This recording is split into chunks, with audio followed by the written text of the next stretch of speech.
Hey everyone, my name is Liz. Welcome back to my YouTube channel. This is the Studio Notes podcast where I talk about all of the knitting and projects that I'm working on for Elizabeth Street Studio, which is my knitwear brand name. It's been a while since I recorded a podcast and I was out this morning. I was trying to take some pictures.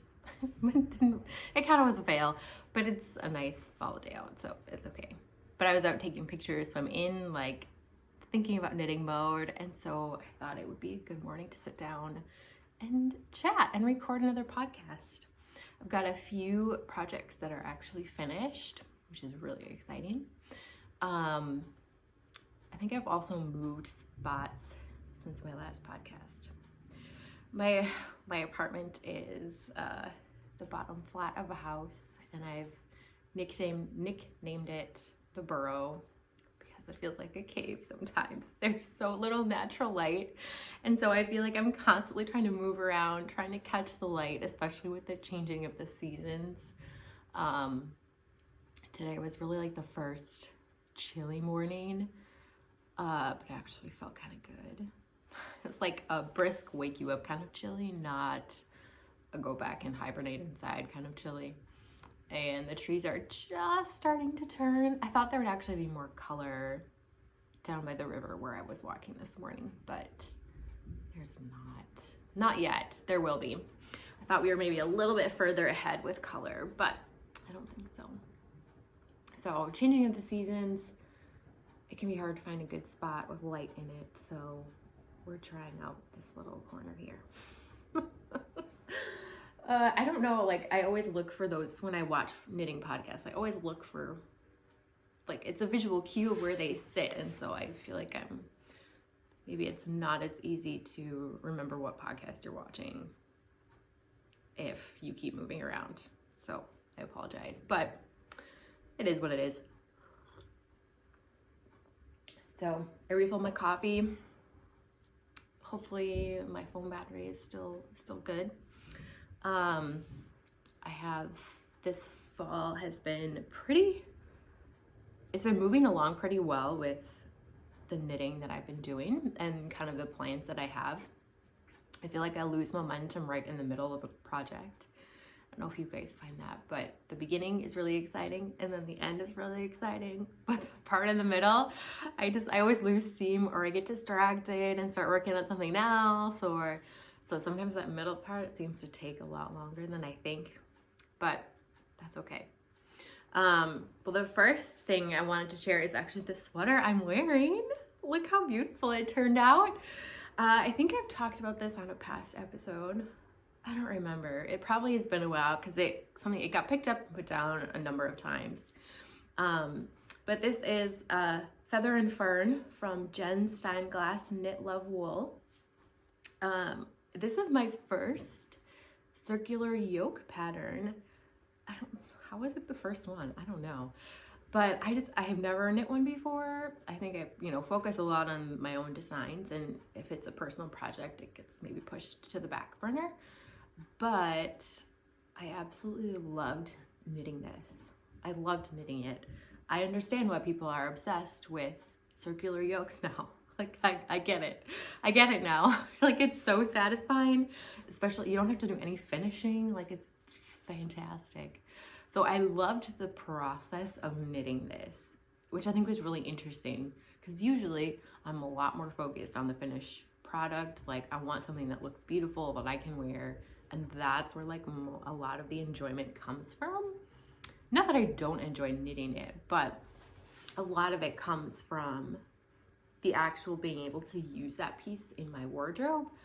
But this piece, I really loved the process of making it. It was like not instant gratification, but it was really gratifying to be able to watch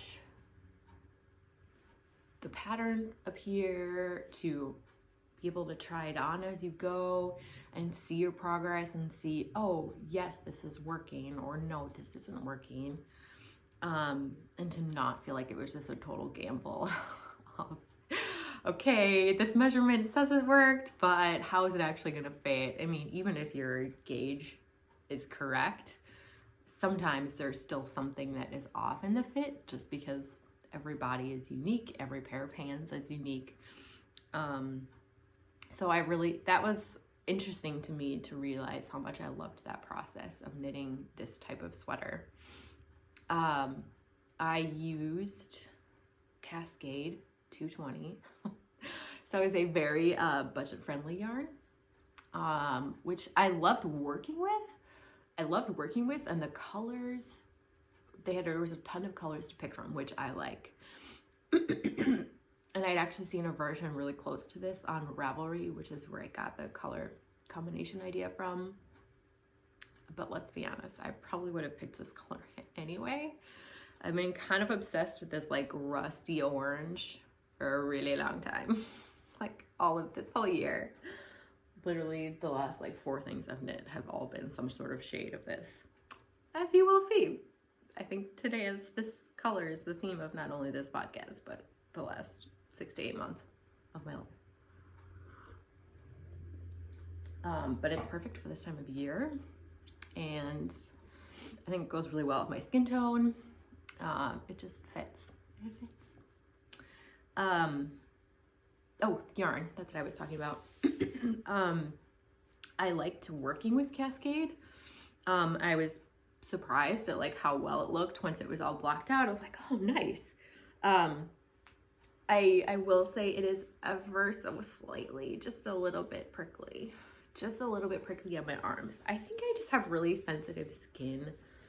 I mean, it did not feel prickly at all working with it, or like even if you put it like, you know, like kind of like on your chest, right underneath your neck.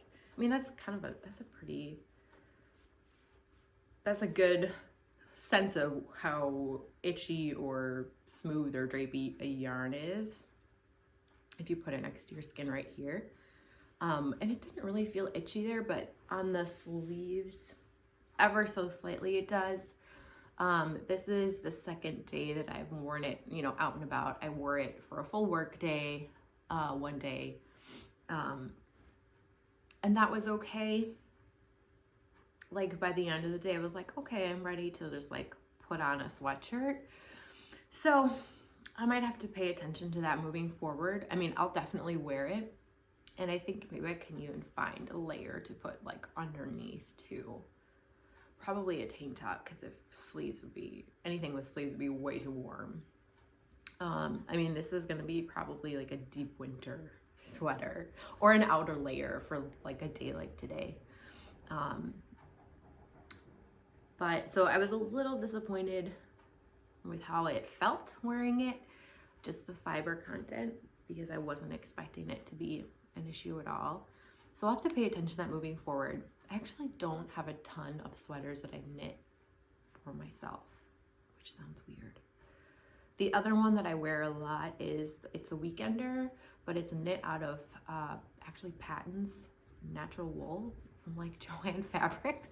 Somebody posted about it and I was like, oh, that's a fantastic idea. I mean, it was literally like $40 worth of yarn to knit a sweater, which was fantastic when you're usually looking at $150, $200. So I thought I'll try it, you know. And it looks beautiful, but it's a little bit itchy. So I knew this would be an interesting experiment. I enjoyed this so much. I have another one ready to go, or I swatched for it. That's also using up some Cascade. So I'm gonna see how that goes. And I chose a larger size for that next sweater. So I'm wondering if having a little more ease, maybe not quite so fitted sleeves, will help with that issue. I actually ended up forgetting to change my needle size. When I picked up the sleeves, I used the smaller needle, and I didn't realize it till I had already knit an entire sleeve.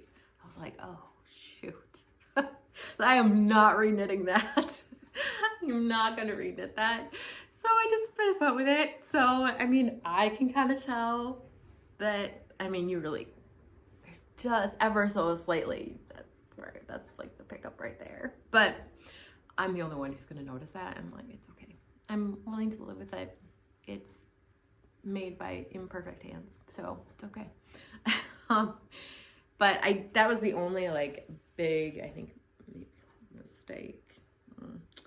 I had something weird happen with one of the short rows too, but I think that kind of just it's like ended up on the back or kind of underneath, and it just kind of got, I don't even know what happened, but I think it was when I put the sweater down. I had knit the first set of short rows, the yoke, and then I was just finished the set of short rows that's underneath the color work. And I think I had set it down for a while, and I picked it back up, and I didn't quite remember where it was, but I think it was all finished with the short rows. But anyway, is when you set it down, pick it up, and you maybe something was a little off there. But I think that blended in when I blocked it, and you wouldn't even notice that now. Short rows are something I'm still trying to wrap my head around. Like, I understand what they do, but like in the actual knitting, I feel like my brain just gets lost. And so I don't use them very often, but I would really like to design a yoke sweater, a circular yoke sweater. So I do need to, I don't know, pick them apart a little bit more so that I actually understand, like in the middle of knitting, how to keep track of that and how to understand what's going on. Short rows are a little weird. Like once you get that last row, I'm like, oh yeah, like when you resolve all of the stitches in the middle, I feel like it's just so easy to get lost and confused in the middle. That always makes me nervous. If there's a short row section, like I have to do it in one sitting so I don't lose my place. But it makes the fit so much better. I think that's really interesting. But yeah, so this is Feather and Fern, or Feather and Fern, right? Not Fiber Fern, that's something else. Feather and Fern. I made it a little bit cropped, so you can just see there. I'm debating whether or not to add actually a little bit more to the body, but I don't know, because I really want to be able to wear it with like skirts and dresses. I feel like I have to figure out some fall outfits that go with it, just besides straight up jeans or pants. But I have some high-waisted like work pants that I wear. I think it'd be really cute with those, which I haven't done that yet. I don't know. I'm gonna try wearing it for a little while and see. I can always come back, and that's the beauty of knitting. You can come back and adjust it later to what your preference is. So, Feather and Fern. I love this. I kind of want to knit another one. I don't think I've ever said that about a pattern before. I've knit a couple of my own patterns twice, just because of samples and stuff and having different colors. But I've never knit a sweater twice. I think it'd be fun to knit this again in a different yarn and see how it goes. But I did swatch for, Silver Lining by Jen Steinglass. That one's also for like DK worsted weight. And I have a bunch of this gray Cascade that I had brought originally for a different project, which never came to be. So I have that sitting around, and I also have a bunch of, this is Dream in Color, Classy Worsted Weight. That pretty hand dyeing there. So I swatched with those colors, and look how pretty the red is. I love that, with the color variations just in the color work and then a solid background color. I think that's beautiful. So I swatched, this was for the Silver Lining, which is a very similar style to this.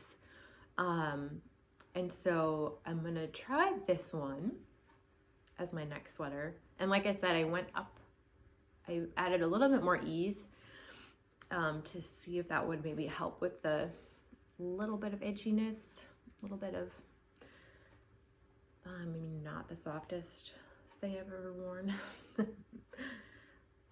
See if that would help kind of mitigate that. But I really like how that swatch looks. Swatches are always so messy for me. I feel like they're maybe not I don't know, swatches in the round, I should say. Swatching in the round, I always end up, they're so messy. And my tension is usually like a lot different than the actual garment. So I might just like knit part of the yoke, block it, and see how it measures out. Because my swatches, I feel like, are always a little bit messier than the actual garment. Do you guys find that? I feel like swatching in the round is always, I don't know, like it never feels quite the same as knitting a garment or a piece in the round. Maybe that's just me.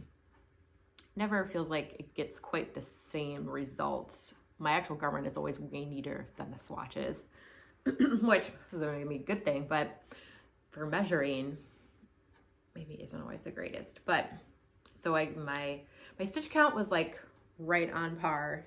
I actually did a plain stockinette in the round also, and my stitch count was right on point, but my row gauge is a little off, so I might have to fudge that a little bit as I'm working, but we'll see how it goes once I get started. But I had also swatched for, this was same yarns, and this was for I think it's Sundottier. I don't know how to spell it, or I don't know if that's how you say it. It's Brooklyn tweed. It's one of their older patterns, but there's tons of people who knit it. But it was actually knit in the round from the bottom up. And I was like, I don't want to do that. I was like, nope, I'm not doing from the bottom up. So you can't try it on. What if it's the wrong length? I'm like, oh my goodness. Especially if my like gauge didn't match up really correctly, I was like, nope, not doing that. I gotta go from the bottom down. I've gotta go top down. Have to go top down. So I would still someday like to knit that because it's a really beautiful sweater, but just not with this yarn. It's like, yeah, no. The construction method, it matters so much to the like to even what you'll even pick up and start knitting. I feel like anything other than top down is like an automatic no. Does anybody like knitting from the bottom up? Like, I don't know. I'm sure, obviously there are knitters who like knitting from the bottom up, but, or anyone who prefers that. I'd be really interested to see what their thought process is there or what they like about it. Anyway, so I've got another colorwork sweater queued up. The other, so that was this is a personal project knitting. Pattern wise, I finished this beauty. Look at that. Look how pretty that is. Look at all that texture. Love it. Love that. This is Copperleaf. It is coming out in a couple of weeks. Actually, it's probably not a couple of weeks now. Not next Monday. So I'm recording this on a Saturday.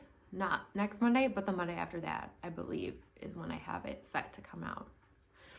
So this shawl is coming out really soon. It's DK weight. I think I've talked about it before on here, but it's in testing right now.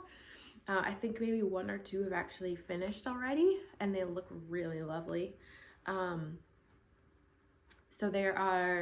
it's DK weight, triangle.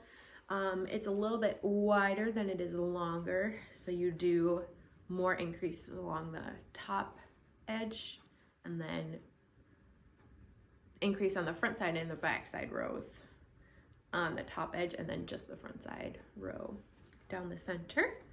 There's a ton of texture. There are slip stitches. You can see those here. There's a tiny bobble stitch. I think they look like string lights. So they have the pearl bumps along the top. Like, how cute is that?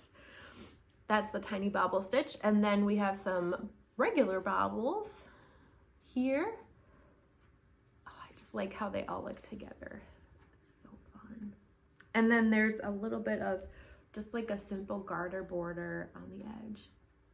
So it's like squishy, it's comfy, cozy. I actually really like using this as like a layer like this. The yarn I used is merino, and so it has like a little bit of like weight to it, and so it just, oh, it feels so cozy.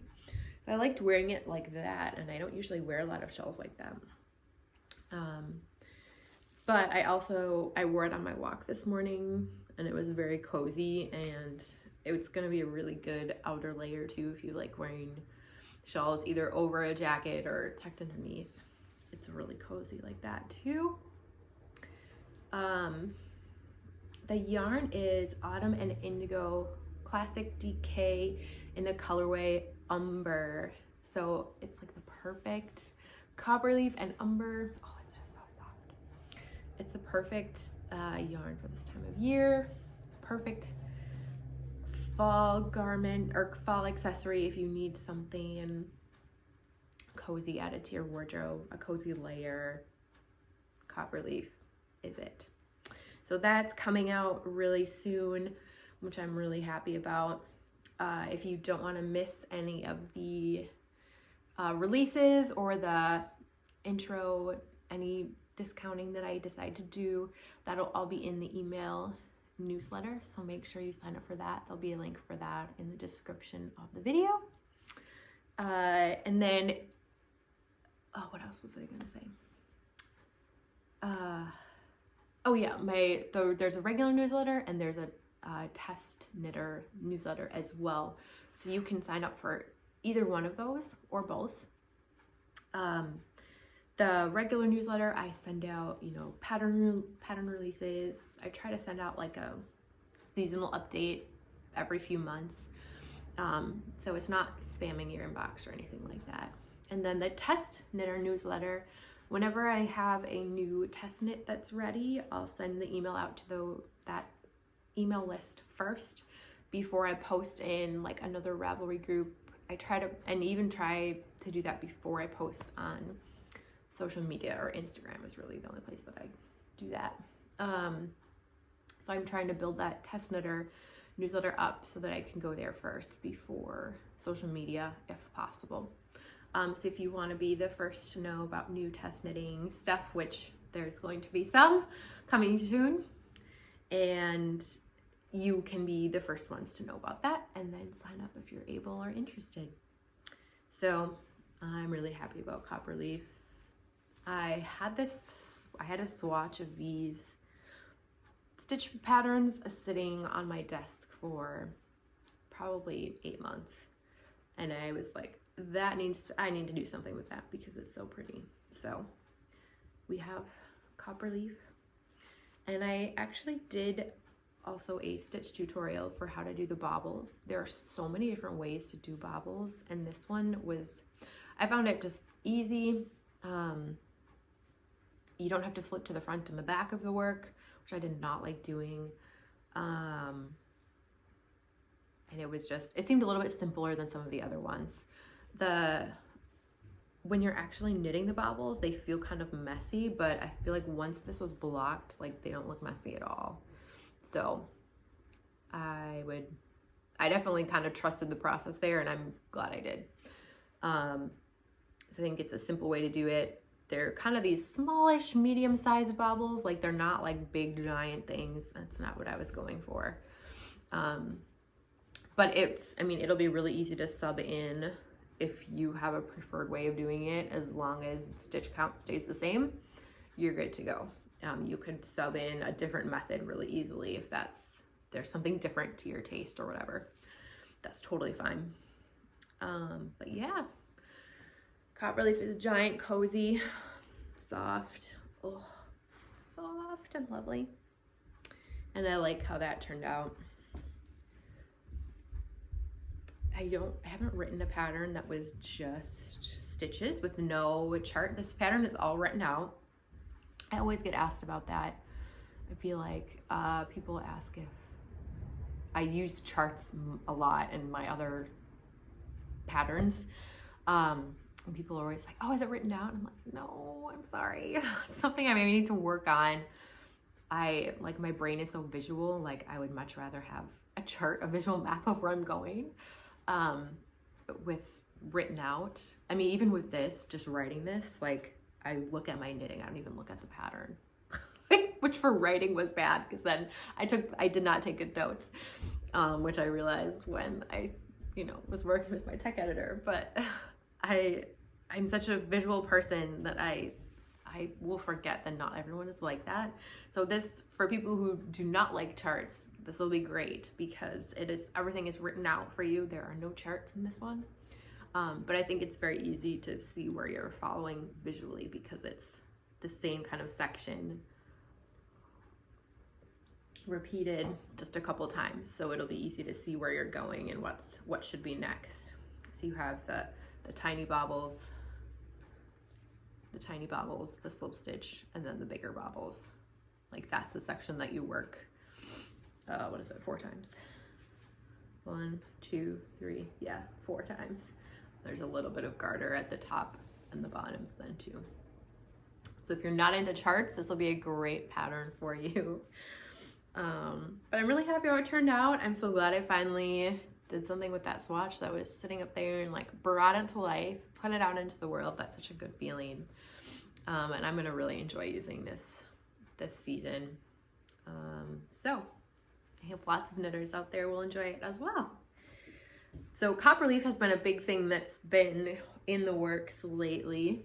The other kind of project I have in the works is some more color work. And that is this little guy here. Ooh, look at those colors. Look how pretty. Okay, see? Colors theme. I'm just like obsessed with this rusty orangey color. Like I can't quit it. Just can't quit it. This is going to be this is a cowl I'm working on. And it's just in the round. It's a big tube. Look at that. See how the floats look on the back. Oh, I love the floats. Look how fun. Look how pretty that is. I love it. This is going to be a fingering weight cowl that's being knit in the round. So it's just gonna go, oops, oh, it didn't work very well. It's gonna be cozy, like in the round like that. This is Knit Picks palette. So it's going to be longer than this, obviously, but it's going to be twisted. So before I join the ends back together, I'm going to twist it so that it has the twist in the front. So it'll sit nicely. It'll be, not like super close, but it'll be so that you could wear it right over a jacket. And then have actually you could do either way. Have it under the jacket, and zip it up part way, or zip your jacket up all the way and then put this over top for an extra layer. But this is going to be part of, the plan is to have this to be part of a mini collection, and I want to do it as an ebook. Can I do that? I think I can. I'm going to.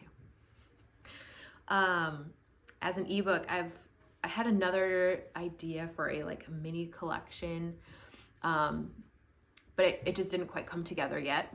But so this kind of popped into my head instead, and I think then I'm gonna call it Wintering, and this is going to be volume 1. I'd like to make this an annual thing. So this year it's going to be 3 cowl designs. So I have this one, and then I have plans for a cabled cowl, and I also have plans for a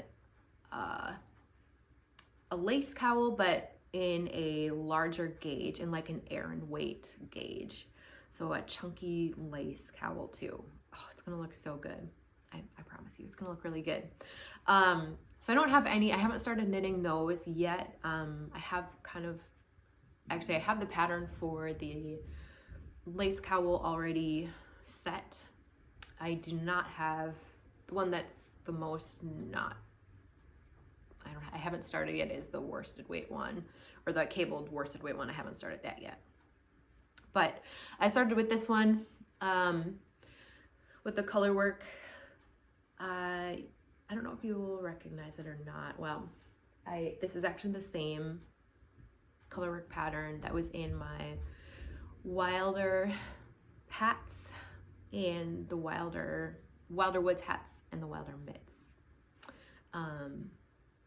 that I published at the very beginning of the year. I loved that color work so much. I kept working with it. First was the mitts, then it got morphed into the 2 hats, and I'm still not done with it. So here we are in a cowl. And this time it's a 2-color version. Both the mitts and the hat that I did previously are a 3-color version. Like this line right here is the 3rd contrast color, and then there's a little bit of contrast right in the middle of these larger motifs here. So you're only using 2 colors at once, but there's a few spots where that 3rd color comes in and you switch the 2 that you're working with. But I actually really like how this looks as a 2-color pattern. I think that looks really good. So I'm debating whether or not to do a 2-color version and a 3-color version and then have both samples. I'd actually really like to try Jamieson and Smith jumper weight, 2-ply jumper weight. I've never worked with that, and they're like, it's beautiful color work, beautiful for color work. So I might order some of that and then include a chart for the 3-color version as well. I don't know, what do you guys think? So none of these have names yet. I don't know. I had some things written down, but I just started knitting on this. So I'm going to try and finish these, at least writing up the patterns by the end of this month. We'll see. And then hopefully get these started with the tech editing process in November. And then I think it's gonna have to be like early January for this. I just don't know if I can get, especially around the holidays with test knitting, like I feel a little bit like, it wouldn't make a difference to me. But I know, especially if you have families and things like that, it can get really busy during the holidays. So I don't always want to ask people to do test knitting during the holidays, but I don't know, we'll see how it goes. I'll see kind of what time does and what I'm able to do. But I really love how this is looking, even just this one. It makes me really happy.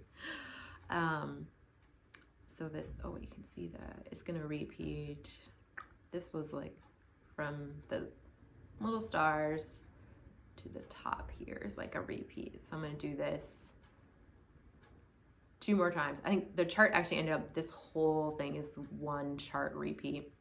So I'm gonna do that whole chart repeat again, and then I think I have to do one more section to make it long enough. So that's gonna be, it's gonna look really good. It's gonna be really cozy too. So yeah, this is what I'm working on next. I've kind of been already thinking ahead to next year a little bit. It's such a balance between knitting for myself and knitting designs. I feel like I learn the most. I feel like I learn the most when I knit things for myself, because I would pick things for myself that I maybe don't have, that are maybe a little more challenging. Like when I'm designing something, I want to know that I can do it well, and make it the best that it can be. And so I feel like I pick things that I'm much more confident with, if that makes sense. So I feel like when I knit for myself, I knit things that are maybe more a little outside my comfort zone or something new. If it's for me, I feel like and then I have a good excuse to learn a new skill or learn a new construction method, and then get more confident with it and then use it in a design, if that makes sense. So I'd actually love to use this colorwork motif in a round yoke sweater. I don't know about a fingering weight sweater though. That is a little bit daunting.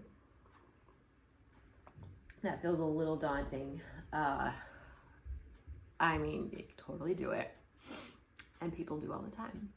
But that feels a little daunting. I don't know. We'll see. If DK weight would work, or even like a sport weight would work really well too. There's many options. So that's what I'm working on right now. The wintering cowls are in the works. Originally I was like hoping to release them in the beginning of December for like gift knitting, or if you want something fun and personal while you're traveling over the holidays. But I just don't know if it's going to happen soon enough because it's already the beginning of October. It always takes more time than you think it will to get something going and to like have that process work out. Or at least it takes longer than I think it will. So this is happening later this year, maybe early next year, probably early January. And then Copperleaf is coming out in just a couple of weeks. A big, cozy, textured DK weight shawl. Actually, this would actually make a good travel project too. Yeah. Cozy shawl. I've got colorwork. Excuse me, I've got colorwork yolks on the brain. And I already did the swatch for Silver Lining, so I'm excited to jump into that. But that's what I've got going. So it'll be fun to come back in a few weeks and see where I'm at, and maybe there'll be enough to update you guys and do another little podcast. But fall knitting is the best, isn't it? I have mixed feelings about the fall this year with losing light and cold coming. I'm like, I don't know. But knitting, cozy knitting is the bright spot for me. So I'm going to embrace that, lean into that, because I know the light comes back. Seasons all change again. It won't last forever. So until then, I will cozy up in my knits and keep working on things and keep sharing them here. So make sure to sign up for my newsletter so you guys don't miss out when the Copperleaf release happens. And there will also be a link to the test knitting newsletter if you are interested. When I have some new things ready for test knitting, you can sign up there and you'll get the email first. And I think that's all I've got for today. Thanks for chatting. It's always fun to chat knitting, even if I'm just staring at my phone alone in my living room. I don't have a lot of knitting friends that live close to me, so I enjoy watching podcasts and chatting to my phone, and hopefully someone else enjoys it too. So have a great rest of the weekend, guys, and we'll talk soon. Happy knitting.